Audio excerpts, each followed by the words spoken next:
이번 2절로 들어가서 11세기에서 13세기 중세 융성기에 대해서 알아보겠습니다.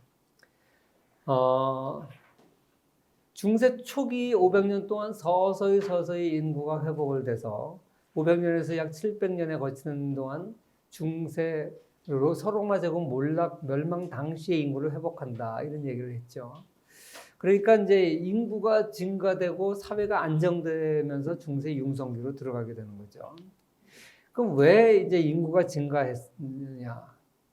이 인간의 입이라는 것은, 인간이라는 건 두 가지 모습이 다 있어요. 하나는 소비를 하는 주체예요. 사람이 많아지면 먹고 살 게 없는 시대에 참 힘들어요. 그리고 또 한 가지 측면은 인간은 노동력을 제공하기 때문에 굉장히 긍정적인 면이 있죠. 동양에서는 산 입에 거미줄 치랴, 이런 말이 있죠, 우리나라 말에도. 그러니까 사람은 생산 요소로서, 노동의 제공자로서의 역할을 더 크게 본 거예요. 자식을 많이 낳았던 거죠.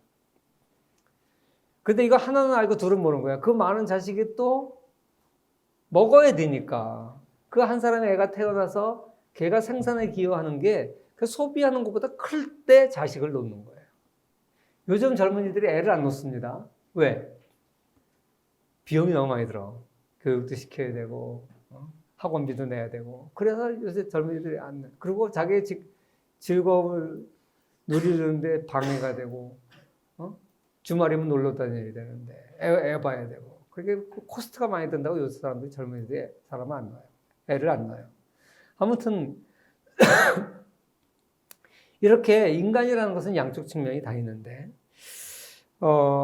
아이가 자산일 시대가 있어요. 비교적 빈 땅이 많고 공유지가 많을 때는 그 개간하면 되고, 노동력이 있으면 있을수록 더 얻는 게 많아요.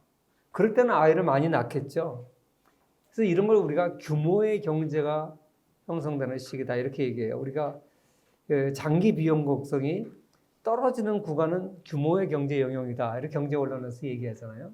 다시 말해서 기업의 규모를 늘리면 늘릴수록 더 단가가 싸지는 거죠. 우리가 뭐 물건 만들 때, 뭐 수건 같은 거 주문할 때 50장 주문하는 거하고 500장 주문하는 거, 한 장당 가격이 더 싸지잖아요. 이걸 우리가 규모의 경제라고 그러잖아요. 똑같은 이치죠.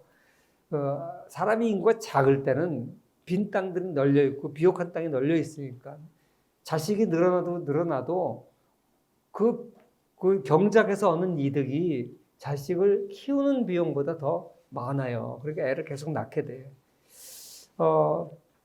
그래서 이 프론티어 운동이 일어나는 거예요. 지금 우리가 프론티어 운동 그러면 미국이 동쪽 지역에서 점령하고 있다가 서쪽으로 계속 확장을 해간 걸 우리가 프론티어 운동이라고 하죠. 또는 이제 유럽 사회가 이 아메리카 대륙으로 이주를 하는 거, 이런 걸 이제 프론티어 운동이라고 하는데, 그 이전에 유럽에서 이 시대에도 프론티어 운동이 있어요. 어떤 거냐면 대부분의 숲이고 사람 사는 거주지는 아주 좁은, 사람 사는 게 뜸성뜸성 있었다 그랬잖아요. 그런데 그 사이에는 전부 밀리면 뭐 황무지인데, 황무지를 개간을 하고 상대적으로 덜 비옥한 언덕 구릉지대나 뭐 양이나 소, 말을 이렇게 풀 뜯어 먹게 하던 그 공유지를 농지로 이제 경작을 하고, 이렇게 농토를 확장시켜 나가는 것을 우리가 프론티어 운동이라고 해요. 인구가 500년 동안 서서히 이렇게 증가하니까 이제 그럴 여유가 없어요. 농지가 가만 부족해져요. 그러니까 해마다 불태워서 나무를 베고 경작지를 넓혀가는 거죠. 그래서 이 중세에는 황무지를 개간하는 게 프론티어 운동이에요. 그래서 한 13세기 정도 되니까 대부분 경작할 만한 비옥한 땅들은 다 경작됐어요. 그러니까 이제는 아주 그냥 산에 있는 자갈 땅이라든지 농사짓기 어려운 이런 데밖에 안 남은 거예요. 근데 인구는 계속 늘어나니까 어떻게 돼요? 토지가 귀해진 거죠. 그래서 이걸 영주의 교섭력이 강해졌다, 이렇게 보는 거예요. 무슨 교섭이라고 그러니까 요새 노사 간에 노사 협상을 하든 이런 식으로 하는 건 없어요.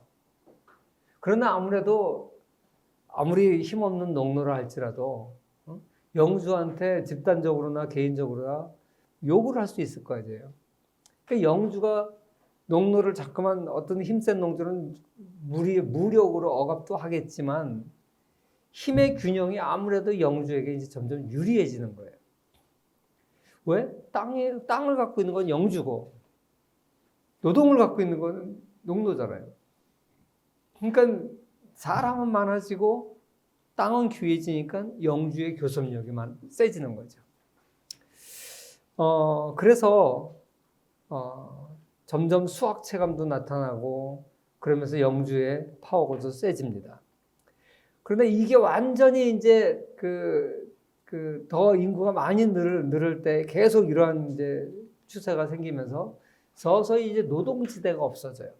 지난번에 노동지대에 대해서 설명을 했죠. 시장이 발달되어 있지 않아서 어떤 적정한 가격을 매길 수가 없어서 그 땅을 소작하는 영주의 땅을 대신 경작하는 대가로 내야 되는 대가를 화폐로 환산하기 어려운 시대에는 가서 노동으로 해주는 것이 제일 갈등이 없어지는 요소라고 했어요. 협상 비용이 제일 작게 들어요. 그런데 이제 황무지가 다 없어지니까 어떻게 돼요? 산림이 없어지고 장원과 장원이 이제 완전히 붙지는 않더라도 그 사이에 잠깐의 숲이 있어도 산적이 살 수 있을 정도로 깊은 숲은 아니에요. 그럼 어떻게 됩니까? 순회 상인들이 이렇게 이동할 수가 있어요. 순회 상인이 왔다 갔다 하면서 이제 가격도 어느 정도 형성이 되고 그렇게 되니까 화폐 경제가 서서히 이제 형성이 되기 시작한 거예요. 그러니까 굳이 이제 영주가 노동지대를 받아가지고 그럴 필요가 없는 거예요. 이제 그냥 영주 지경지를 전부 농노들한테 나눠주고 그리고 그 대가를 현금이 됐던 뭐 곡물이 됐던 그 가격을 받으면 되는 거예요. 아직은 완전히 뭐 금과 은과 이런 화폐가 많이 없기 때문에 상당 부분은 현물로 받았지만 그래도 쌀이나 포나 천 이런 게 옛날에 다 물품 화폐였잖아요. 일종의 화폐인 거예요. 그러니까 그런 걸로 받는 거죠. 그래서 이걸 갖다가 금납화라고 그래요. 금납화. 금은 돈이라는 뜻이죠. 이게 지금처럼 이제 금화 은화가 아니라도 상품 화폐일지라도 하여간 화폐의 형태로 지대를 납부한 현상. 그걸 금납화 현상이라고 해요. 그래서 이제 노동지대가 화폐지대로 바뀌면서 이걸 갖다 우리가 지대장원이라고 그래요. 그 전에 고전적 장원하고 다른 형태죠. 고전적 장원에는 영주 지경지가 있고 농노들이 갖고 있는 땅이 있고 이렇게 구별이 됐었는데 이제는 전부 다 농노들이 경작하는 거예요. 그리고 이제 영주는 그걸 화폐 형태로 받으면 되는 거죠. 이런 형태의 장원을 지대 장원이라고 그럽니다. 그런 얘기는 그래서 이 지대 장원이 됐다는 소리는 이제 인신 지배가 토지 지배로 바뀐 거예요. 옛날에는 노동 지대를 받았으니까 농노들을 토지에 묶어놨었던 거죠. 근데 이제는 돈으로 받는 거잖아요. 그리고 이제 토지만 지배하면 돼요. 그래서 이제 인신 지배가 토지 지배로 바뀌었다. 그리고 나중에 이제 가면서 서서히 이제 농노도 이제 해방을 이제 해주기 시작했는데 그건 이제 그 다음에 지대장원의 변질에서 우리가 살펴보기로 하고 그 다음에 이제 황무지가 줄어드니까 상품 경제가 발달을 하겠죠. 아까도 이런 얘기했는데 이제 국지적 상업이 발달해요. 순회 상인이 발달해서 이제 아주 장거리 원격지 상인은 아니지만 이제 단거리 순회 상인이 발달하고 나중에 이제 원격지 상업은 십자군 전쟁을 하면서부터 이제 발달하기 시작합니다. 그래서 이제 그 십자군 전쟁을 우리가 다음에 중세 몰락을 얘기할 때 그때 얘기를 할 건데 11세기 말부터 이제 시작을 하는데 그 12세기, 13세기가 십자군 전쟁이 제일 치열했던 시기인데 이때 군인들을 따라서 많은 상인들이 따라가요. 동방 물건을 가져와서 비싼 가격에 팔게 되니까 이게 무역이 돈 된다는 걸 알게 된 거죠. 그래서 이제 원격지 무역을 이제 이 십자군 전쟁 때문에 발달을 하고 이런 식으로 상인들이 발전을 하면서 상품 경제가 발달하는데 이 시장이 형성되려면요 그냥 땅만 필요한 게 아니에요. 이 교통 요충지가 사람들 많이 모이는 곳에 상인들이 잠도 자게 되고 그쪽에 장터도 열게 되고 근데 거기서는 사기도 당할 수 있고 도둑질도 생기고 그러니까 그 치안 유지를 영주들이 해주는 거죠. 영주들이 해주면서 그 상인들한테 세금을 받는 거예요. 그 대가로. 단지 텐트만 친다고 해서 되는 게 아니잖아요. 도둑도 잡아줘야 되고, 분쟁이 일어났을 때 가려줘야 되고, 군인을 보내가지고 안전을 지켜줘야 되고, 그 대가를 받는 거죠. 영주들이 보니까, 이 농노들한테 받는 것보다 이 재미가 쏠쏠해. 수입이 쏠쏠해. 그러니까 이걸 보호하기 시작하는 거예요. 그러면서 이제 상업에 특화된 소위 말하는 도시라고 하는 개념들이 생겨나는 거죠. 그래서 상업이 발달되기 전에는 도시라는 게 거의 없었어요. 다 농촌 장원들이 중심이었죠. 근데 그 장원들 중에 일부가 도시로 되고, 원래 고대부터 있었던 소수의 도시도 있었지만, 이제 중세 도시의 모습들이 생겨나는 겁니다. 그리고 이제 서서히 용병을 고용하기 시작돼요. 왜냐하면 이제 화폐 제도가 발달되고 나니까 굳이 자기 밑에 기사를 많이 둘 필요가 없어요. 그게 비용이 너무 많이 들어요. 그 사람들 매겨줘야죠. 평상시에 전쟁 안 할 때는 비용이 너무 많이 드는 거죠. 그러니까 그 숫자를 줄이고 있다가 전쟁할 필요가 있을 때 돈 주고 용병을 사오면 돼. 그러니까 이제 영주들도 돈의 필요성이 좀 더 많이 생긴 거예요. 그래서 영주들도 이제 화폐 지대로 바뀌는 걸 좋아하는 겁니다. 노동지대로 하는 농노들은 많아봐야 전쟁할 때 아무런 쓸모가 없어요. 돈을 많이 갖고 있으면 용병을 고용할 수 있고, 용병을 고용한다는 소리는 뭐예요? 저 옆에 있는 장원하고 전쟁이 일어났어요. 그래가지고 저걸 내가 더 세력이 센 영주가 되려면 전쟁에서 이겨야 되는데, 그러려면 돈이 있어야 되는 거예요. 그러니까 이 영주들의 이런 화폐 수요가 증가하게 되는 거죠. 그래서 화폐지대가 더 많이 발달하게 됩니다. 그래서 이렇게 이제 형성되기 시작한 중세 도시는 고대 도시와 달라요. 그 현대 도시하고도 달라요. 현대 도시는 어떻습니까? 큰 나라의 수도나 뭐 중심지잖아요. 근데 고대 도시는 어때요? 고대 도시는 도시 하나가 나라죠. 도시 하나가 도시 국가잖아요. 도시 국가. 그러니까 현대 도시도 아니고 고대 도시도 아닌 중세 특유의 도시가 형성돼요. 근데 중세 도시는 어떤 특징을 갖고 있냐면요. 점점 자치권을 보유하게 돼요. 처음에는 영주가 교통 요충지에 자기 영지를 갖고 있는 영주가 자기 수입을 위해서 거기다가 이제 보호를 해주고 상인들을 보호해주고 사람들이 모여 살게 해줬어요. 근데 이 사람들이 점점 힘이 세지니까 어떤 일들이 벌어지냐면 영주로부터 자꾸만 세금을 내느니 차라리 이 땅을 사자. 그래가지고 그 사람들이 돈을 모아가지고 영주로 협상을 벌여요. 그래서 이 영주가 갖고 있는 농촌은 넓잖아요. 그 중에서 이 도시를 형성하는 그 지역은 비교적 좁을 거 아니에요. 이 땅을 사는 거예요. 근데 영주가 갑자기 전쟁을 하는데 현금이 필요하다. 용병을 고용해야 되니까. 그러면 팔 수 있잖아요. 그죠? 이런 식으로 이제 팔기도 하고, 싸워서 얻어내기도 하고, 막 여러 가지 형태로 하여간 자치권을 보유하게 돼요.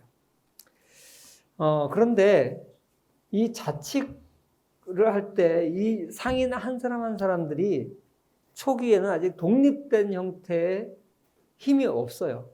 그래서 자기네들끼리 비슷한 업종에 있는 사람끼리 우리가 남이가 그리고 서로 단결을 해요. 그게 소위 말하는 동업조합이에요. 서양어로 길드라 그래, 길드. 이 동업조합은 서양에만 있는 게 아니라 동양에도 많았어요. 그 과거에는 누구나 개인은 너무나 연약해요. 개인은 영주랑 싸울 수도 없고, 그러니까 비슷한 업종에 있는 사람끼리 단결을 하는 거죠. 이게 어떻게 보면 원시시대부터 있었던 인간의 본능이에요. 혈연으로 모이기도 하고 이익 집단으로 모이는 거죠. 그래서 단결을 해가지고 그때 당시에는 평균 수명이 너무나 낮았고 많이들 죽었으니까 내가 죽으면 내 와이프와 가족을 네가 좀 책임져줘라. 상호 부조를 위한 공동체예요. 그리고 물건을 살 때도 단체로 원료를 단체로 사자. 그리고 우리는 남이 아니니까 경쟁하지 말자. 이렇게 똘똘 뭉치는 거죠. 그래서 서로 살 길을 찾아나가는 거예요. 지금처럼 뭐 개인을 보호해주는 국가가 있는 것도 아니고, 개인은 너무 힘이 약하고, 미래는 너무나 불확실하고, 그래서 살아남기 위해서 같은 업종에 있는 사람끼리 서로 뭉치는 거예요. 그래서 이 길드 구성원들끼리는요, 서로 호객행위도 못하게 돼 있어요. 발명을 해도 서로 쉐어해야 돼. 왜? 우리는 남이 아니니까, 공동체니까. 이런 이제 개념들이 발달하면서. 그래서 영주하고 자치권을 획득하기 위해서 돈을 모으더라도 길드 단위로 돈을 내요. 야, 너희 대장간 길드 얼마 내? 너희 모직물 길드 얼마 내? 이런 식으로 길드 단위로 너희는 덩치가 크니까 좀 많이 내. 숫자가 많으니까.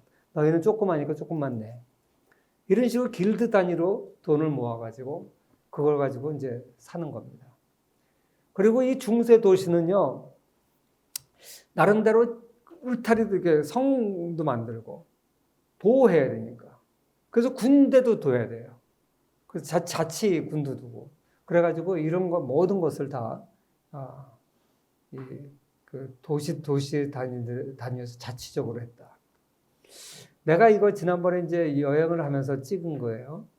피렌체에서 로마로 가다 보면 내가 차 안에서 찍어가서 좀 흐리게 잘 앞에가 움직이게 나오죠. 이게 도시예요. 산 위에 있는 도시야. 이게 전형적인 중세 도시들의 모습이에요. 우리는 어때요? 달동네는 다 산 꼭대기에 있지. 거기 가난한 동네예요. 수돗물이 수압이 낮은 산 꼭대기든 물이 잘 안 나와. 옛날 상수도 실력이 형편없어서 그러기 밑에 낮은 쪽이 부자 동네고 여긴 물이 잘 나와. 근데 여기는 거꾸로예요. 거꾸로. 물이 잘 나오는 산 꼭대기 있는 마을이고 밑에 있는 마을들이 나중에 생기는 집들이 거기 수돗물이 잘 안 나와. 왜 이렇게 돼 있냐면 잦은 전쟁과 약탈과 이런 데서 전쟁이 나오면 이 평지에 있던 사람들 전부 성 안으로 들어와요. 그래서 뭐 반지의 제왕이니 뭐 이런 영화들 보면 사람들이 전쟁한다 그러니까 다 성 안으로 들어오죠. 성벽 굳게 닫고. 그러니까 방어를 하려니까 이렇게 외곽으로 이렇게 산 꼭대기에 사람들이 모여 살고 이렇게. 그래서 당시 이제 중세 대장간의 모습 사진들이고요. 내가 베네치아에 갔을 때 찍어온 사진인데 이건 우리 학생들이에요. 이 베네치아가 지금은 완전히 관광지가 돼 있어서 유리 세공업자 길드에서 이 유리로 이렇게 말 만들더라고. 대롱에다가 유리를 불어서 유리에 펄펄 끓는 데다 이렇게 해가지고 훅 부니까 귀가 쑥 나와요. 훅 불면 다리가 하나 쏙 나와. 진짜 대단한 기술이에요. 그렇게 가지고 말 하나를 만들어내더라고. 하도 재밌어서 우리가 한 15분, 20분 서서 그 말 만드는 구경을 했는데 이런 숙련된 대장간들 이게 이제 도시에서 생겨나기 시작하는 거죠.